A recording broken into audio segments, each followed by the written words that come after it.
நல்லா கும்மாச்சியாக குமிக்க மாட்டேது, நடுவில் கரும்பு இருக்க இடத்துல கேப்பாக இருக்குது, அந்த மாதிரி கம்ப்ளைண்ட் வரும். ஆனால் இந்த வண்டியில் ஓட்டும்போது நமக்கு எவ்வளோ ஆர்பிஎம் வேணுமோ, நமக்கு சப்போஸ் மண் ஏறலை அப்படின்னா டெப்த்து இறக்கி ஃபுல்லாக ஃபீல்டு கொடுத்து எடுக்கலாம். ஏன்னா இதில் வந்து மற்ற வண்டியில் இப்போ இது வரைக்குமே ரிவர்ஸ் பாடுன்னு எடுத்துட்டாலே ஒரே கான்செப்ட் தான். அவங்களுக்கு வந்து செயின் டைப்பு ப்ளஸ் வந்து லோடு கொடுத்தோம் அப்படின்னா செயின் கட் ஆகிடும். இது வந்து அந்த மாதிரி கொடுக்காம கியர் டைப்பில் கொடுத்தாச்சு. நம்ம எவ்வளோ டெப்த்து வேணாலும் இறக்கலாம். டெப்த்து இறக்கும்போது வண்டி தான் திணறுமே தவிர ரொட்டேட் ஒன்றுமே ஆகாது. அப்படிங்கும்போது நமக்கு ஃபுல் ஃபினிஷிங் வந்து பக்காவாக இருக்குது. இப்போ மேக்ஸிமம் டெப்த்து இது வரைக்கும் எவ்வளோ வரைக்கும் இறக்கி ஓட்டியிருப்பீங்க? டெப்த்துன்னு பார்த்தோன்னா ஒரு 1.25 அடி வரைக்கும் இறக்கணும். 1.25 அடி வரைக்கும் 1.25 அடி வரைக்கும் ஸ்டார்டிங் வந்த அன்னைக்கே ஓட்டி பார்த்தோம். எந்த அளவுக்கு பர்ஃபார்ம் பண்ணுதுங்க? 1.25 அடி இறக்கணும் வரைக்குமே வண்டியும் திணறல, ரொட்டேட்டரும் எந்த ஒரு பிரச்சனையும் பண்ணல. ஆனால் இப்போது நீங்கள் இந்த மிஷின் இப்போ எடுத்து வந்து ஓட்டுறீங்க இல்லையா, இப்போ நீங்கள் இந்த மிஷின் வராதுக்கு முன்னாடி ஒரு கஸ்டமர் நீங்கள் ஓட்டியிருப்பீங்க, பவர் டில்லர்லேயே ஓட்டணும்னு சொன்னீங்களா, அந்த கஸ்டமருக்கும் இப்போ இந்த மிஷினில் ஓட்டுற கஸ்டமருக்கும் கொஞ்சம் ஏதாவது டிஃப்ரென்ஸ் இருக்கும், ஏதாவது ஃபீட்பேக் சொல்லியிருப்பாங்க இல்லையா? கண்டிப்பாக சொல்லியிருப்பாங்க. ஏதாவது ஒன்று நல்லா இருக்குன்னு சொல்லியிருக்கணும், இல்லை நல்லா இல்லைன்னு சொல்லியிருக்கணும். அது மாதிரி என்ன மாதிரி சொல்லியிருந்தாங்க? அந்த மாதிரி வந்து சொல்லணும் அப்படின்னானே, இப்போ அவங்க என்ன சொல்கிறாங்கன்னா, பவர் டில்லரில் ஓட்டினப்போ எனக்கு 2 ஓட்டினாங்க. ஃபஸ்ட்டு ஒரு களை வெட்டிடுவாங்களாம், அதுக்கப்புறம் பார் ஓட்டுறோம் அப்படிங்கிறாங்க. நமக்கு வந்து அந்த வேலை கிடையாது, ஒரே ஓட்டு தான். ஒரே டைமில் ஃபினிஷிங் ஃபுல்லாக முடிச்சுட்டு மண்ணை ஏற்றிட்டு வந்துடும். அதனால் அதுக்கு இது பரவாயில்ல. நிறைய இப்போ 2 டைம் ஒரே இடத்துல திரும்ப கரும்பு காட்டில் வந்து திரும்ப அதே இடத்துல போகும்போது வண்டி டயர் ஏறினாலே ஏறி போட நிறைய உடையும். இது ஒரே டைமில் போகிறதுனால போட கம்மியாக உடையுது, டேமேஜ் அதிகமாக இல்லைப்பா, பரவாயில்லன்னு தான் சொல்கிறாங்க. சரி, இப்போது இந்த மாதிரி ஒரு பேட்டர்ன் வந்து ரெடி பண்ணுறதுக்கு உங்களோட ஃபீட்பேக் கண்டிப்பாக கம்பெனி சைட்லேருந்து கொடுத்துருப்பீங்க இல்லையா? கண்டிப்பாக இந்த மாதிரி எனக்கு வேணும்னு சொல்லிட்டு உங்கள் ஃபீல்டுக்கு இந்த மாதிரி செட் பண்ணி கொடுத்துருப்பீங்க. இப்போ அவங்க உங்களுக்கு எப்படி ரெஸ்பான்ஸ் பண்ணாங்க? இந்த ஃபினிஷிங்காக ஒரு ப்ராடக்ட் எப்படி எடுத்து வந்தீங்க? அதோட ஒரு ஜேர்னி எப்படி இருந்துச்சு?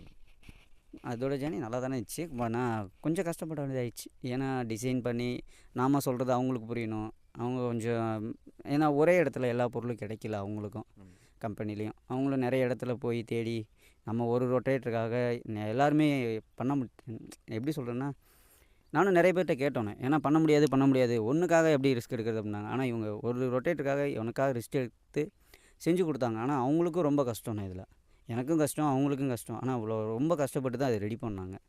ஏன்னா அவங்களும் போய் 2 3 இடத்துல கொடுத்து இது ஒன்றுக்காக எப்படி செய்கிறது, ஒரு 4 பீஸ் 5 பீஸ் கொடுங்க அப்படின்ற மாதிரி அவங்கள்ட்டையும் கேட்டிருப்பாங்க போல். இல்லை எனக்கு ஃபஸ்ட்டு ஒன்று தான் வேணும், டெமோ பீஸ் தான் அப்படின்னு சொல்லி செஞ்சு கொஞ்சம் காஸ்ட் வைஸ் அதிகமாக தான் ஆச்சுண்ணே. ஆனால் ஃபினிஷிங் பரவாயில்ல, சூப்பராக இருக்குது. எதிர்பார்த்ததை விட நல்லாவே இருக்குது. ஆனால் இப்போ பார்த்தீங்கன்னா இது உங்களுக்கு ஒரு டெமோ பீஸாக தான் வந்து கொடுத்துருக்காங்க இந்த யூனிட்டு. இப்போ திரும்ப நீங்கள் ஒரு ஓட்டி முடிச்சுட்டு கொடுத்தீங்கன்னா எந்த மாதிரி உங்களுக்கு கிளைம் பண்ணியிருக்காங்க? இப்போ இதுக்கு வந்து நம்ம வந்து ஒரு அமௌண்ட் கொடுத்து தானே வண்டி கொடுத்துருக்காங்க. ஏன்னா நமக்காக அவங்களும் கஷ்டப்பட்டுருக்காங்க, எல்லா வேலையும் செஞ்சுருக்காங்க. அதுக்காக அவங்களுக்கு காசு கொடுத்துட்டு தான் நான் எடுத்துகிட்டு வந்திருக்கேன். ஆனால் இது வந்து டெமோ பீஸ் தான். இதை நான் எவ்வளோ நாளில் ஓட்டுறேனோ ஓட்டிட்டு அவங்களுக்கு என்ன ஃபீட்பேக்கு, எப்படி இருக்குது, என்ன எது உடையுது, எது நல்லாயிருக்கு, என்ன எது ஆகுதா, கீர் ஆகுதா, கீரு இன்புட் சாப்பிட்டு அவுட்புட் சாப்பிட்டு, இல்லை பேரிங்கு ஆயில் சீல் போகிறது, இந்த மாதிரி கம்ப்ளைண்ட்டு எல்லாமே அவங்கள்ட்ட அப்பப்போ அப்டேட் பண்ணிட்டோம் அப்படின்னா அதுக்கு தகுந்த மாதிரி அவங்க பண்ணிக்குவாங்க. இது அவங்க ரிட்டன் எடுத்துகிட்டு எனக்கு ஃப்ரெஷ்ஷாக புது பீஸ் தானே தரேன்னு இருக்காங்க. மோல்டிங்கில் வச்சோ அல்லது வெல்டிங், இது ஃபுல்லாகவே வெல்டிங்கில் இருக்கும், மோல்டிங்கில் வச்சு புது பீஸ் தரேன்னு சொல்லியிருக்காங்க. சரிங்கண்ணா, இப்போ வந்து அவங்க கம்பெனி வைஸாக உங்களுக்கு சர்வீஸ் சப்போர்ட்லாம் எப்படி பண்ணி கொடுக்குறாங்க? இப்போ மற்ற நீங்கள் நிறையாவது கேட்டேன்னு சொன்னீங்க இல்லையா, அவங்களுக்கும் இப்போ இவங்க சொன்னதுக்கும் உங்களுக்கு எந்த அளவுக்கு சாட்டிஸ்ஃபையாக இருக்குது? மற்ற கம்பெனியை விட இவங்க எவ்வளோ பெஸ்ட்டு தானே, ஒன்றும் பிரச்சனை இல்லை அதெல்லாம். ஏன்னா எல்லாமே வந்து நீட்டாக பண்ணி கொடுத்துருக்காங்க. இன்ன வரைக்குமே எந்த கம்ப்ளைண்ட்டும் வந்ததில்லை.